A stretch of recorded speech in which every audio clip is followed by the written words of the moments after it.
In Garten of Banban 7, at the very end, we got the reveal of a brand new character. And while at first glance, he may look like a ripoff of Banban, the only changes are that he's blue and has yellow shapes around his face. But today in this video, I'm going to explain how it's a lot darker than that. The fans have named this guy Flumbo because when the Euphoric brothers were creating Garten of Banban 1, the original name for Banban was Flumbo. But if Flumbo was the original name for Banban, then that implies that the theory in the fanbase right now means that Flumbo was actually the original Banban instead of being a ripoff. But today, I want to explain how his name's not even Flumbo, and instead of this guy being the villain, the true villain for Garten of Banban 8 has been in front of us the whole time, and they've been with us throughout this entire journey.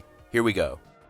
So the first thing I want to go over is the ending of the 7th game. Not this ending, the final screen. The one that we get in every Garten of Banban game where it says that you can wishlist the sequel. And obviously we see the blue Banban on the cover, meaning that he's going to be the main character of the next game. But next to that, we see a poster that we already saw in Garten of Banban 7, titled Flumbo and Friends. Directed by Bruschista. I think that's how you pronounce it, and I am planning on making a video on her in the future, so subscribe if you want to see that. And when you first look at it, this poster might not mean much, but there's a huge issue with it. It looks like it's supposed to be a cartoon based off the characters that are in Banban's kindergarten, titled Flumbo and Friends, meaning that the show will be starring this blue guy, right? But on the cover, we see Banban instead of Flumbo. So does that mean that this actually isn't Banban, but this is Flumbo? But how would that make sense? We obviously know that this guy is Banban. Everyone refers to him as Banban. But what if Flumbo was his original name, and this was actually the original Banban? And this sticker that we can peel off on the wall, behind it is actually the real set of characters that are in Banban's kindergarten. But we also get to see in the Garten of Banban 8 first teaser trailer, Banban is on the wall of mutants. And that wall is meant for really crazy creatures that are in the kindergarten. Ones that don't match the ones that are on this wall. Those are characters like Zolphius or Dadadu. So why would Banban be on there if he's already on this wall? But what if this hospital room that Syringeon, Stinger Flynn, and we're in is one of the only walls left that they forgot to paint over or put a sticker over? Because for whatever reason, they're trying to hide this blue Banban. And it doesn't even look like Stinger Flynn knows who he is.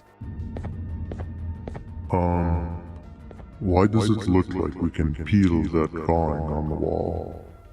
Well, here's where the next part of the theory comes in. What if instead of this character actually being in the kindergarten at some point, it was a scrapped version of Banban? Just like how the Euphoric brothers said in their video, the name Banban didn't come up until really late in production on the game. What if that's how it was when this kindergarten was getting made? Flumbo was going to be the main character until they scrapped it at the last second. They even had a whole TV show planned out for him. And what if this poster hinting at this TV show is actually a sticker too? And if we peel back that sticker, we'll see the blue Banban on there, because that was supposed to be his show, but it seems like they forgot to paint over the word Flumbo. But now, to answer the question that I said at the start of the video, who's the true villain of Garten of Banban 8? My theory is that Banban himself is actually the true villain. But why do I say he's a villain? Well, in the Garten of Banban 8 teaser trailer number 1, we see that he's the one that locked away the blue Banban. It looks like he's locked in some sort of closet here, and Banban's coming back to him when he needs help. And it doesn't really even look like the blue Banban is even mad at Banban, which implies that he'll probably be a good character instead of one of the villains. And if we actually compare these two, there's a lot more differences than just the color. Like Banban has a tongue and the blue one doesn't.